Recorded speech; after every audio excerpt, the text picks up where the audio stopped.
Commander Jinsu Park stood on the observation deck of Border Station Sanctuary, watching the stars shimmer against the black void of space.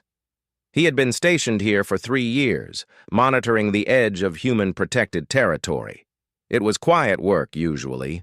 Most species respected the warnings. Most species understood what the boundary markers meant.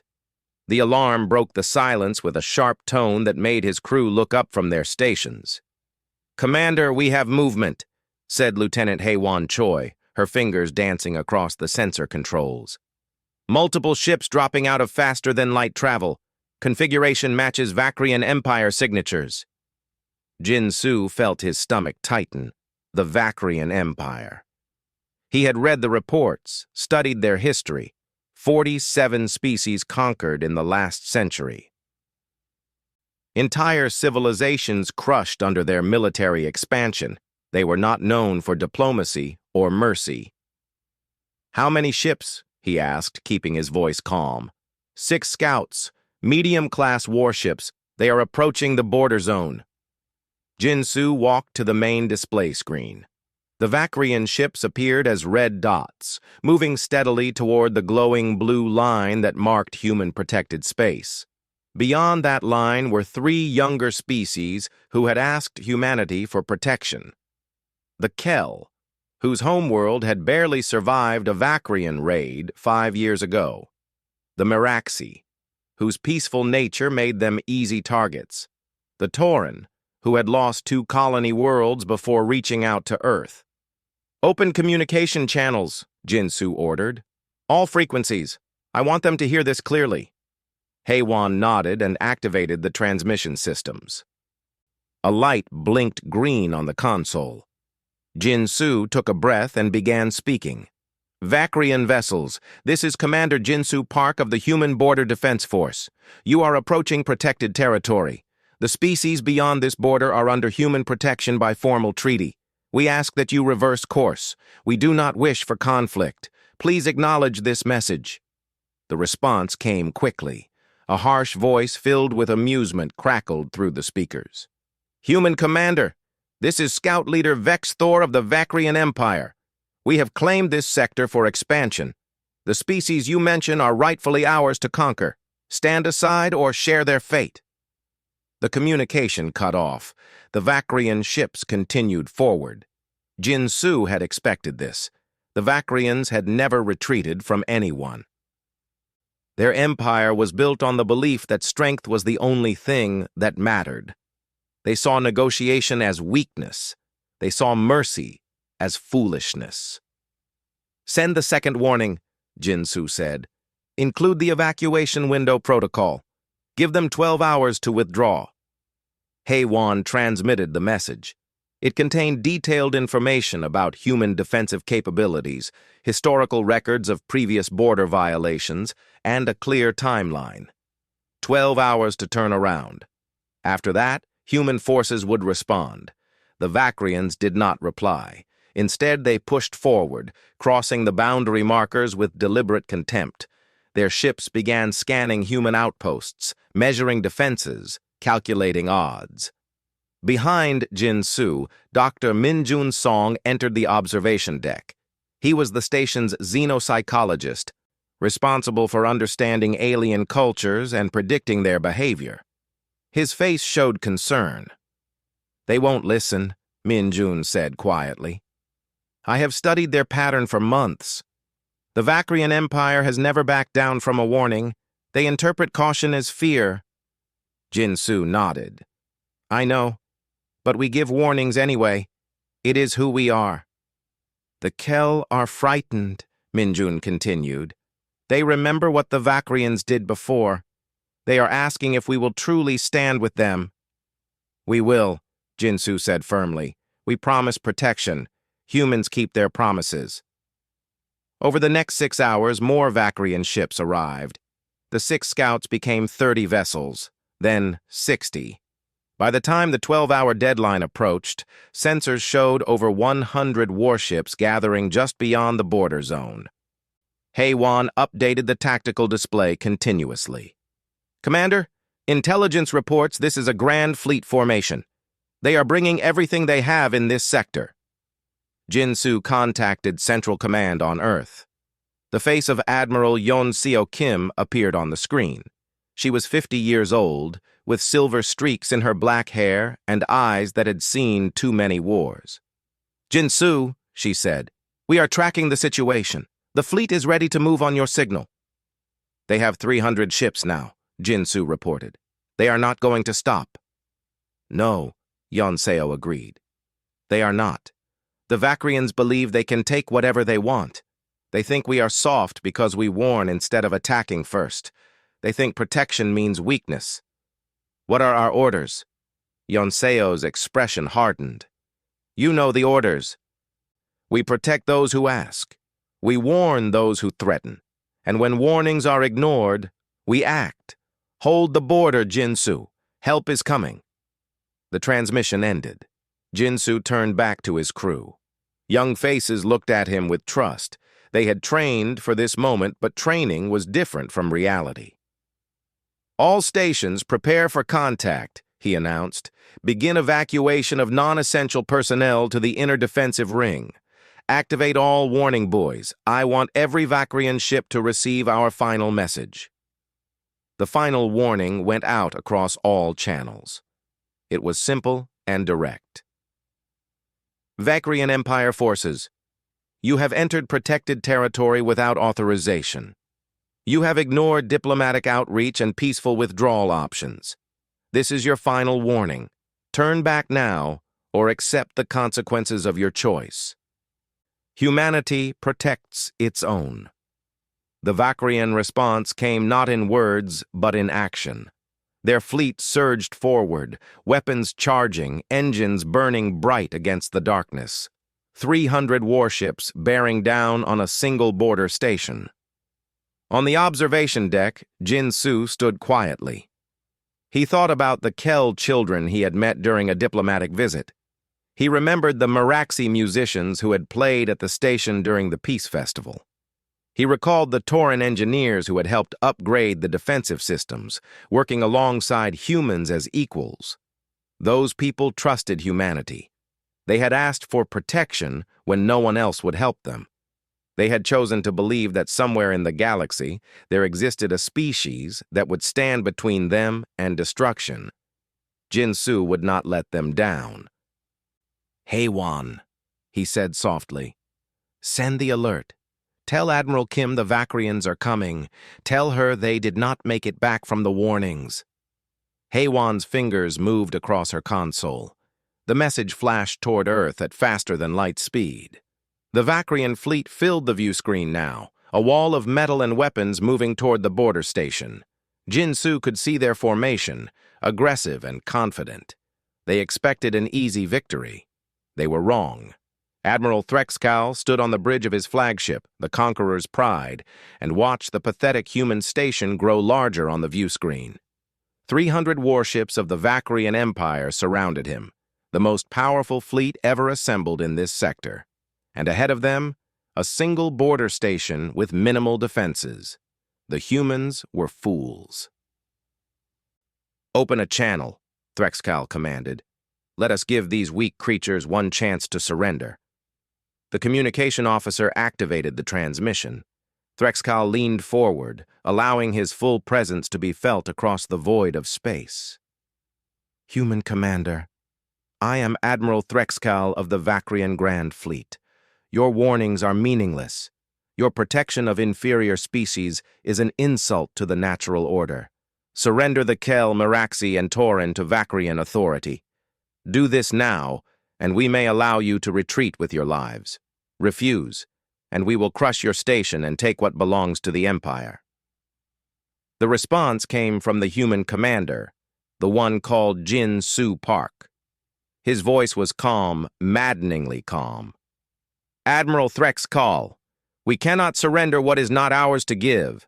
The Kel, Meraxi, and Tauran are sovereign species who have requested our protection. We have given you multiple opportunities to withdraw peacefully. You have rejected all of them. We protect those who ask. We warn those who threaten. We act when warnings are ignored. Threxcal laughed, a harsh sound that echoed across his bridge. You speak of protection with a single station against 300 warships? You speak of action when you are outnumbered and outgunned? Humans are known across the galaxy as soft, sentimental creatures. You waste resources on kindness and cooperation. You will learn the price of such weakness. We have learned many things, Jin Su replied. Today, you will learn something as well. The transmission ended. Threxcal felt anger rise in his chest. The human dared to threaten him? To suggest that the mighty Vacrian Empire had anything to learn from these weak protectors? All ships, attack formation, Threxcal ordered. Destroy the station. Show them what happens when they stand against the Empire. The Vacrian fleet moved forward as one massive force, weapons powered up, targeting systems locked onto the human border station. The first wave of ships opened fire, sending streams of plasma and missiles across the void. The human station's shields flared bright blue as they absorbed the impact. For a moment, Threxcal thought the station might actually withstand the assault. Then he saw something strange on his sensors. The humans were evacuating. Escape pods and small transport ships were launching from the station, heading deeper into human territory. But the station itself remained functional. Its weapons firing back with precision, its shields holding against the bombardment. They flee like cowards, said the tactical officer. Threxcal was not so sure. Something felt wrong. The human station was taking damage but fighting in a coordinated pattern. The evacuation was orderly, not panicked. It looked almost like they had planned this. After 30 minutes of assault, the human station fell silent. Its shields failed. Its weapons stopped firing. The structure hung in space, damaged but intact. Victory, announced the tactical officer. The station is neutralized. Threxcal studied the sensor readings. No life signs remained on the station. The humans had evacuated completely. They had abandoned their border post rather than fight to the end. Push forward, he ordered. If they will not defend their border, we will take their inner colonies. Find the protected species. They will submit to Vacrian rule, or they will be destroyed. The fleet moved deeper into human-protected space. Over the next 2 days, they encountered more human installations, military outposts, supply depots, communication stations. Every time, the pattern repeated. The humans would fire back briefly, then evacuate. They would abandon their positions and retreat. Threxcal grew more confident with each easy victory. The reports about human strength were clearly exaggerated. These creatures talked about protection and promises, but when faced with true military power, they ran. On the 3rd day, the fleet reached a small human colony world called Haven's Gate. Intelligence reports said it housed several thousand Kel refugees who had fled Vacrian expansion. Perfect. A demonstration of power would convince any remaining resistance to surrender. But when the fleet arrived, they found the colony already evacuated. The Kel were gone. The human population was gone. Only empty buildings and silent streets remained. Where did they go? Threxcal demanded. The sensor officer checked her readings. Further into human territory, Admiral. They are moving all civilian populations to defended positions. Then we follow them. We do not stop until we have taken everything they seek to protect. On the 5th day of the campaign, Dr. Minjun Song sat in the refugee transport ship, surrounded by frightened Kel families. The aliens looked at him with wide eyes, their small bodies trembling. "Why do you run?" asked one of the Kel elders, a female named Thessa. "You promised protection. Now you flee before the Vacrians like all the others who abandoned us." Minjun shook his head gently. "We are not fleeing. We are moving you to safety. There is a difference. I do not understand. The Vacrians take your stations. They claim your colonies. How is this protection?" Minjun smiled, though his heart ached at the fear in Thessa's voice. He chose his words carefully. speaking in the simple, direct way that he knew would translate well. Thessa, when a storm comes, do you stand in its path or do you move to shelter? We move to shelter, of course. That is what we do now. We move you to shelter. But the Vakrians, they think the storm is over. They think they have won. They do not understand that they have walked into something much more dangerous than a storm. What do you mean? Minjun looked at the other Kel listening to the conversation. He saw Miraxi and Torin there too, all the species humanity had promised to protect. All of them wondering if humans were just another group that would abandon them when things became difficult. The Vakrians see our retreat as weakness, Minjun explained. They believe we run because we are afraid, but humans do not abandon promises. Every station we evacuated, we left functioning. Every position we abandoned, we did so by choice. We are not running away from the Vakrians. We are leading them exactly where we want them to go. Thessa's eyes widened with understanding. A trap? A reckoning, Minjun corrected. We warned them 73 times. We gave them every chance to turn back. They ignored every warning. They interpreted our patience as fear, our mercy as weakness. Soon, very soon, they will learn the truth about humans. We mean what we say. Every warning, every promise, every word. The transport ship continued its journey deeper into human space, following the carefully planned evacuation routes. Behind them, the Vakrian fleet pushed forward, confident in their easy victories. They did not notice the human ships moving into position around them. They did not detect the weapons platforms that had been hidden among the abandoned stations. They did not understand that every retreat had been calculated, every evacuation a carefully executed move in a larger strategy. The Vakrians had ignored the warnings. They had dismissed human mercy as weakness. They had pushed forward, hungry for conquest, blind to the trap closing around them. Admiral Threxcall would understand soon enough. They all would.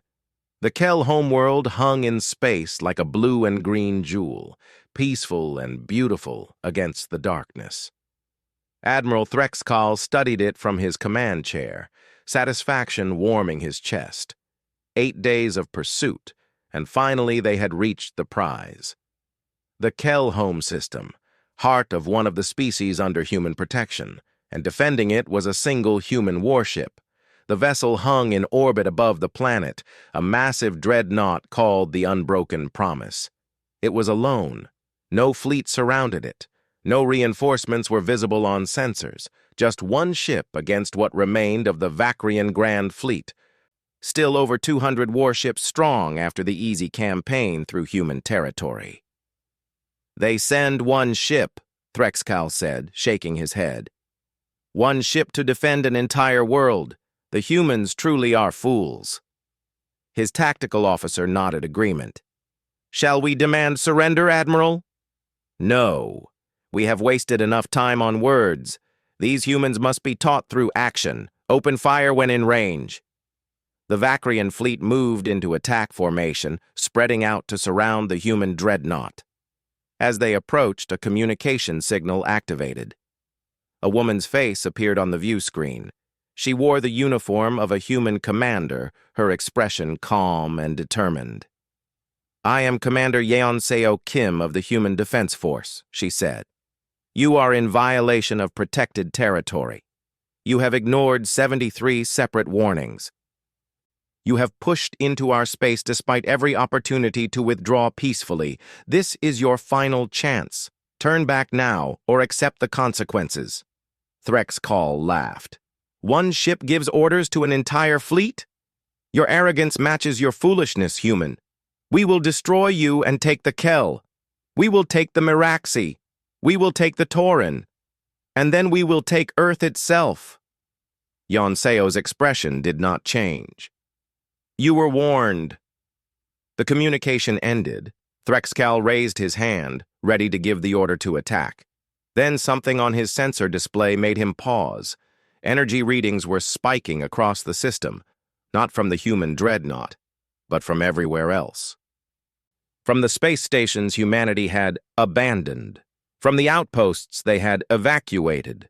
From positions scattered throughout the territory the Vakrians had so easily conquered. "Admiral," the tactical officer said, her voice rising with alarm. "Those abandoned stations, they are powering up. Weapon systems activating. Shields coming online." "Impossible. We destroyed those stations. We damaged them, but they are still functional, and they are not abandoned anymore." On the view screen, Threxcall watched in horror as human ships began to appear. They dropped out of stealth positions, emerging from hiding spots among asteroids and gas clouds. Small ships, large ships, military vessels, and armed civilian craft. Hundreds of them, thousands of them, appearing from every direction. The Vakrians were surrounded. All ships. "Defensive formation!" Threxcall shouted. "Concentrate fire on the nearest threats!" The battle began with a flash of energy that lit up the void. Vakrian plasma cannons fired at the human fleet. Missiles streaked across space. The Empire's warships, each a proven weapon of conquest, unleashed their full power. The human ships moved like they were dancing. Their formations shifted and flowed, avoiding the worst of the Vakrian fire. And when the plasma bolts did hit, something strange happened. The human shields did not just absorb the energy, they redirected it. Threxcall watched in disbelief as Vakrian weapons fire bounced off human shields and struck other Vakrian ships. Their own plasma was being used against them. "What is this?" he demanded. "What technology is this?" The tactical officer frantically analyzed the data. "Their shields have been modified. The energy signature suggests adaptive redirection. Our weapons are being turned back on us." On the engineering deck of the Unbroken Promise, Sungmin Lee monitored the shield systems with satisfaction. The modifications had taken months to perfect, working with Tauran engineers who understood energy manipulation. The concept was simple but effective. Instead of just blocking incoming fire, the shields caught it and sent it back where it came from. "Shield efficiency at 92%, he reported to Yeonseo. "We can maintain this for hours." "Good," Yeonseo replied, "because we are not done yet. Signal all ships. Execute Pattern Mercy's End." Across the battle space, human ships received the order and moved into action. They were not trying to destroy the Vakrian fleet. They were targeting specific systems on each enemy vessel: engines, weapons, communication arrays. Life support remained untouched. Hull integrity was preserved, but the ability to fight was systematically removed. A Vakrian battlecruiser fired a full barrage at a human destroyer. The small human ship's shields caught the plasma and redirected it with perfect precision. The energy struck the battlecruiser's own engine core, overloading the power systems. The massive warship went dark, drifting helplessly. Another Vakrian vessel attempted to ram a human cruiser.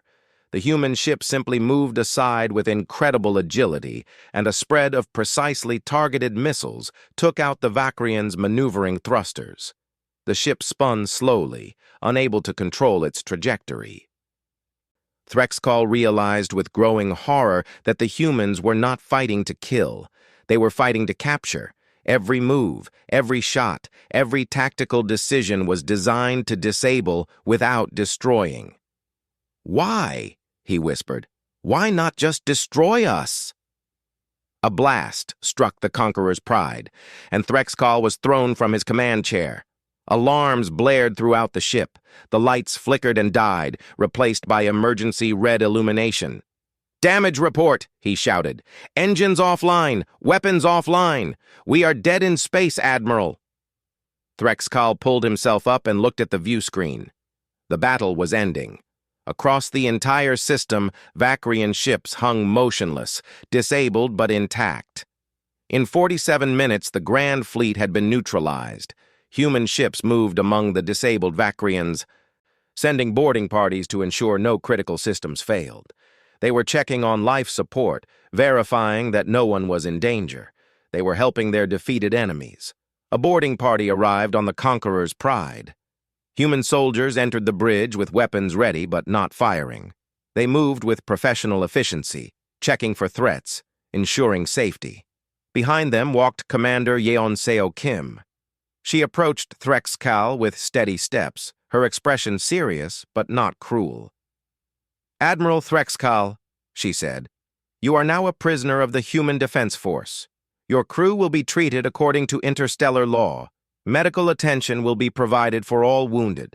You will not be harmed." Threxcal stared at her. "Why? Why did you not destroy us? We came to conquer.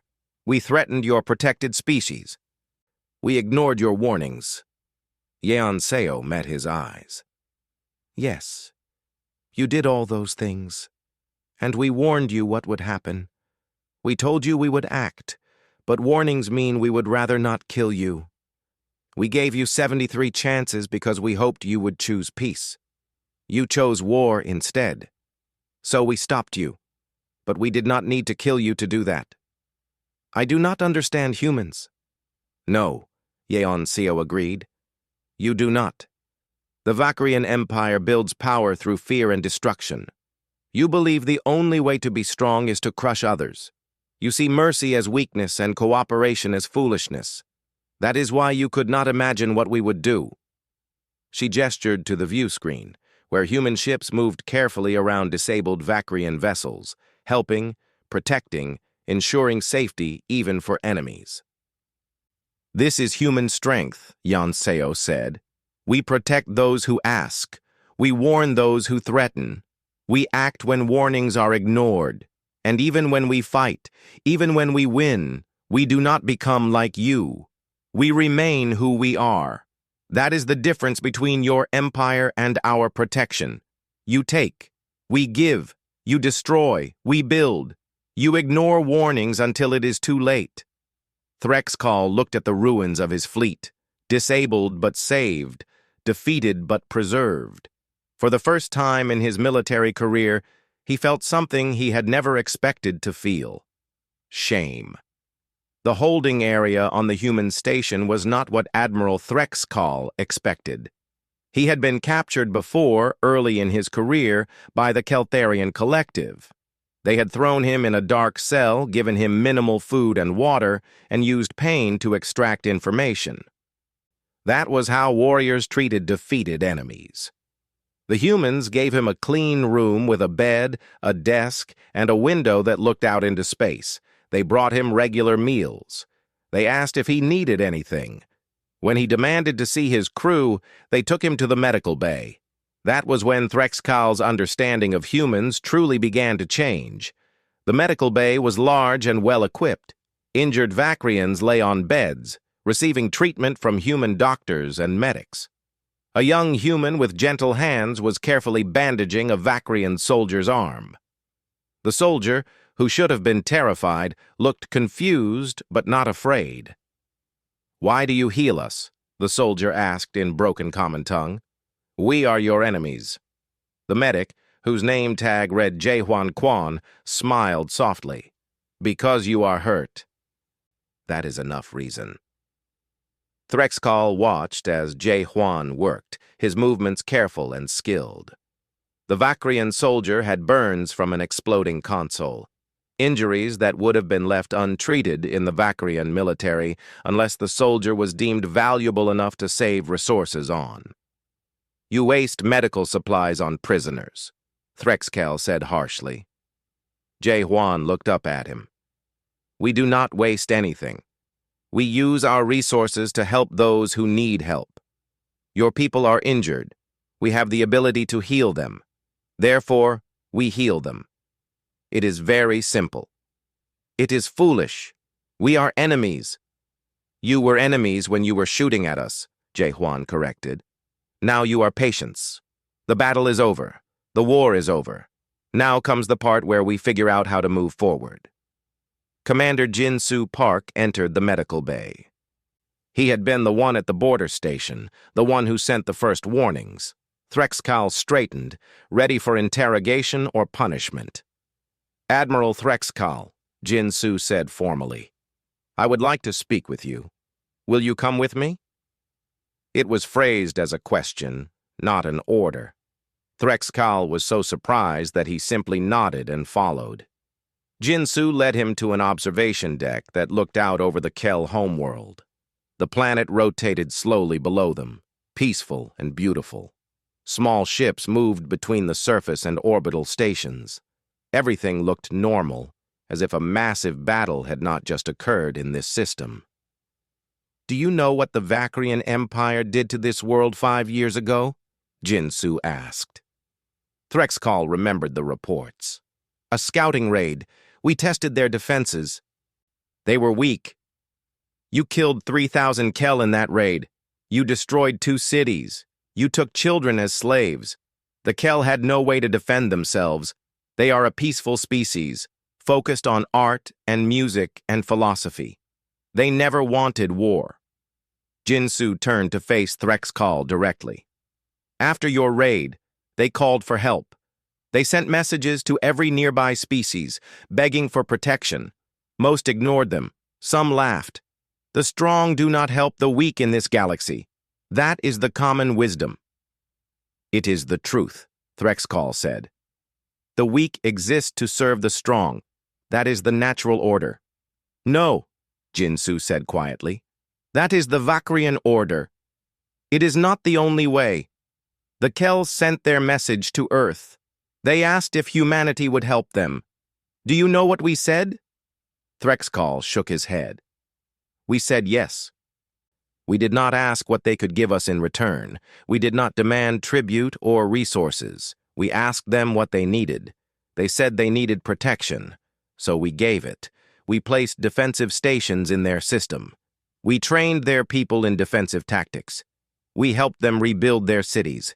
And we promised that if the Vacrians came again, we would stand with them." Jin-Su gestured to the planet below. "The Meraxi asked for the same thing. The Tauren, too. 3 species who had been hurt by stronger powers, who had been dismissed and attacked and taken advantage of. They asked humanity for help, and we said yes. Every time. Because that is who we are."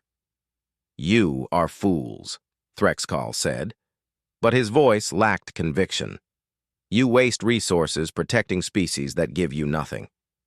You fight battles that are not yours to fight." "Are they not our battles?" Jin-Su asked. "When someone asks for help, when someone is being hurt, is it not everyone's responsibility to act? You call it waste. We call it investment. We call it doing what is right." He pulled up a display screen showing reports and images. "Look at what has happened since we offered protection. The Kel have shared their artistic techniques with human colonies. Their music is studied on Earth. Their philosophy has influenced our own thinking. The Meraxi developed new agricultural methods that have increased food production on 12 human worlds. The Tauren worked with our engineers to create the shield modifications that defeated your fleet. We did not demand these things. We did not force them to pay us back. They chose to share because we treated them as partners, as equals, as friends." Threxcal stared at the images. He saw Kel and humans working together on construction projects. Meraxi teaching human farmers their techniques. Tauren and human engineers laughing together in a workshop. These were not the relationships between conqueror and conquered. These were something else entirely. "We warned you 73 times, Jin-Su continued. "Every warning was an opportunity. We told you to turn back. We told you what would happen if you continued. We gave you time to reconsider. We offered diplomatic solutions. We did everything we could to avoid this battle." "Why?" Threxcal asked. "Why give so many warnings? Why not just attack us when we crossed your border?" "Because warnings mean we would rather not kill you. Because every life has value. Even Vacrian lives. Because we hoped you would choose peace. We always hope that. We always give that chance." Jin-Su's expression grew serious. "But when warnings are ignored, when violence is the only language someone will speak, Then we respond. We stopped your fleet. We disabled your ships. We captured your people. And now we heal your wounded, feed your soldiers, and treat you with the dignity that you did not show to others. I do not understand this, Threxcal admitted. In the Empire, the defeated are enslaved or killed. You could destroy us. You could execute every Vakrian in your custody. You have the power. Why do you not use it? Because power is not just the ability to destroy, Jinsu said. Power is also the choice to build, to heal, to protect, to give second chances. Your empire conquered 47 species. You took their worlds, enslaved their people, and believed you were strong. But look at what you built: fear, hatred, resistance. Every species you conquered waits for the chance to rebel. Your empire is held together by force, and force alone. He turned back to the window, looking at the Kel homeworld. Humanity has offered protection to 3 species. 3 species who chose to work with us, to share with us, to stand beside us. When your fleet came to attack them, it was not just human ships that fought back. Kel volunteers crewed some of our vessels. Meraxi provided intelligence about your fleet movements. Tauran engineers made our victory possible. They fought for themselves, yes, but they also fought for us, because we earned their loyalty through respect, not fear. Threxcal felt something crack inside his understanding of the galaxy. Everything he had believed about strength and power was being challenged. The Vakrian way had always seemed so clear. The strong take, the weak submit. That was the order of things.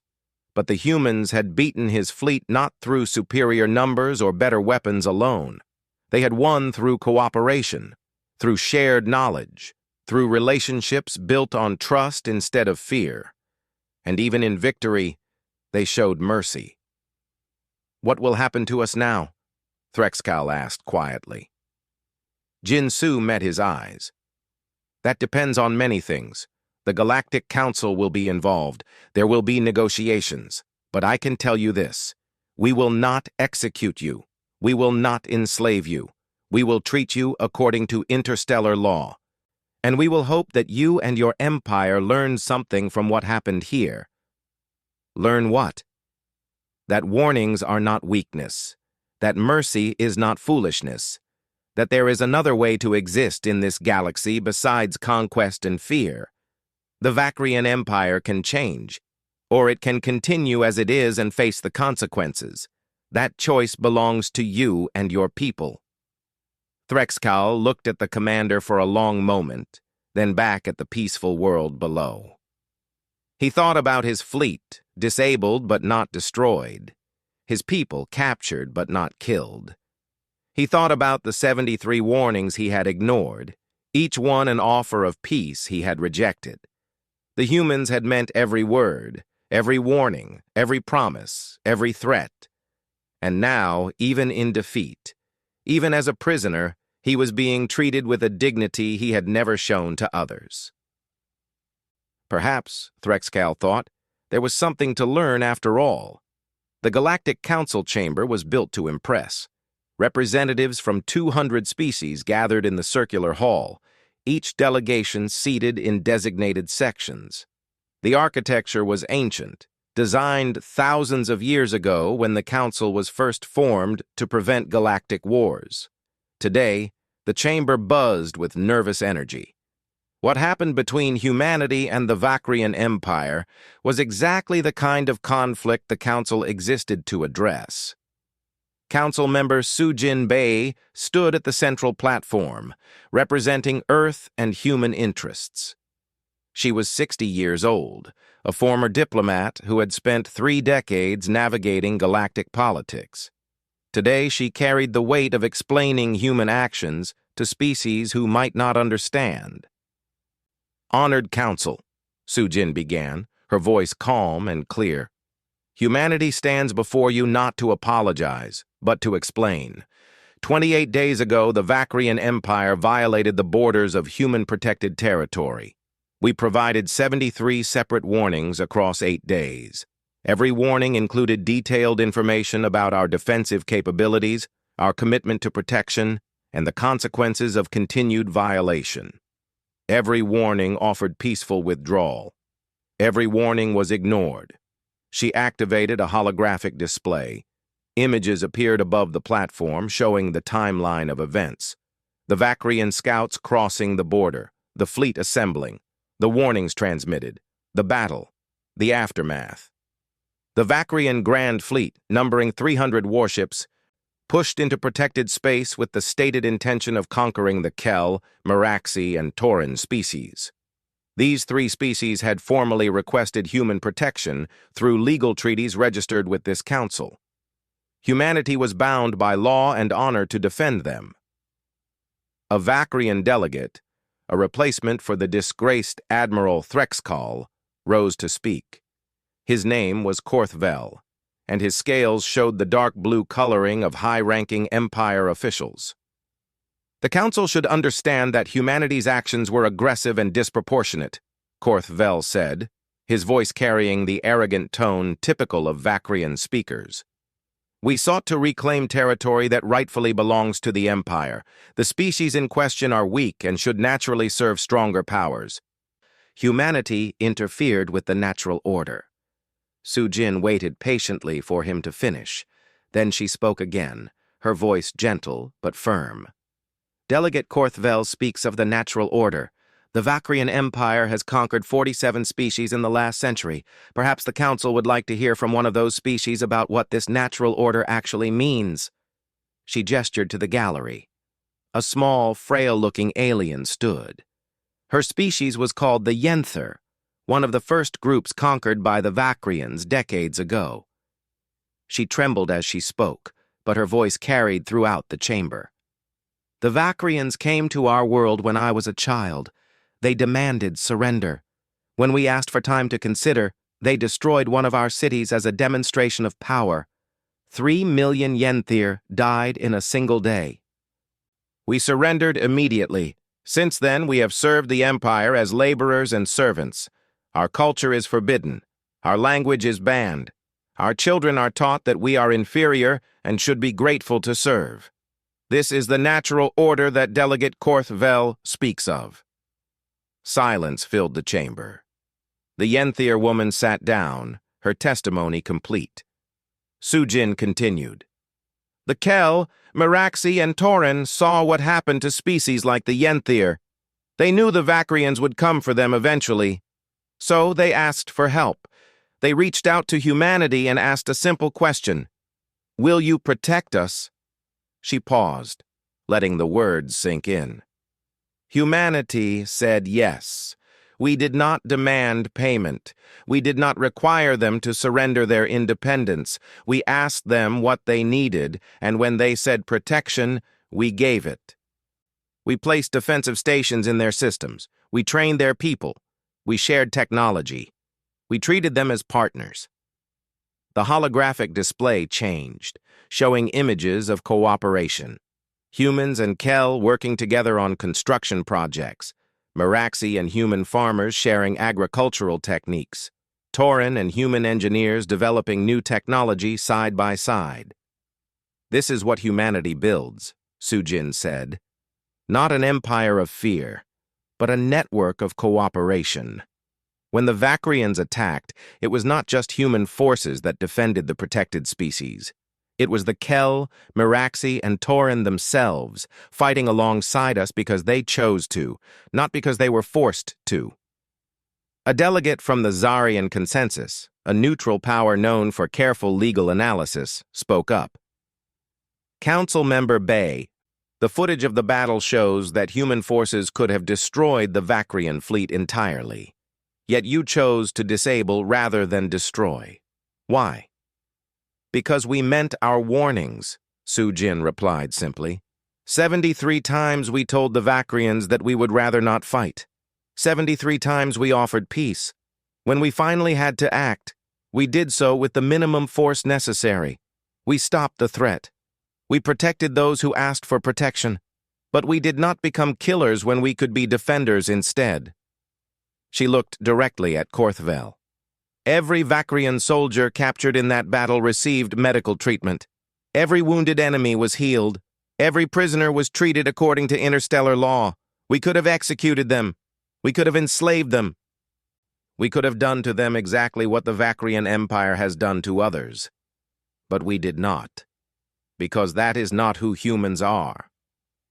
Another delegate rose. This one from the Peltharian Union, a species known for military strength.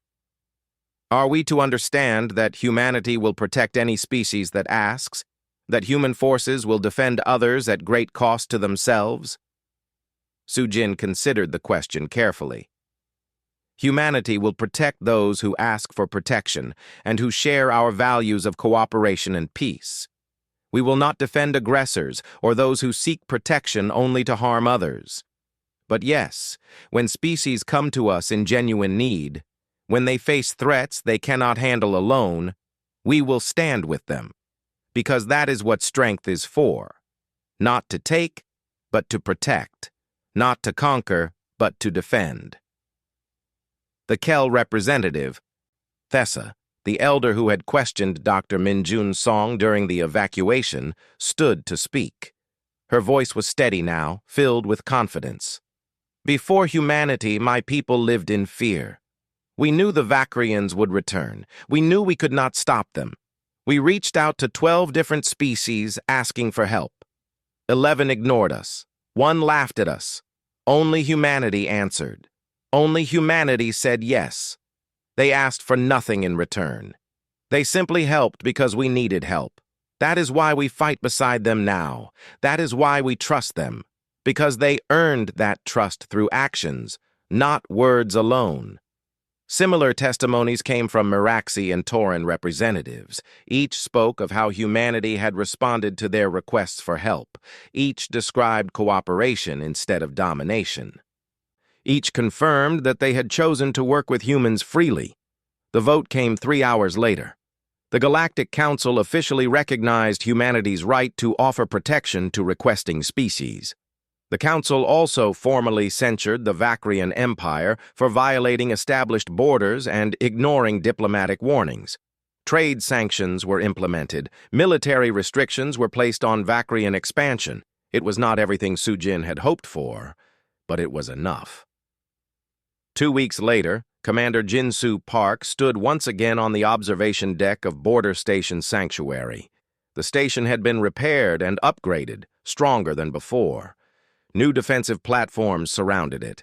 More ships patrolled the area. Lieutenant Haiwan Choi approached with a report. Commander, new warning buoys are in place. The message has been updated. Jinsu reviewed the updated warning. It was clear and direct, translated into 200 languages. Beyond this point, species under human protection. We will warn you. We will give you time. We will offer peace. But we will not abandon those who trust us.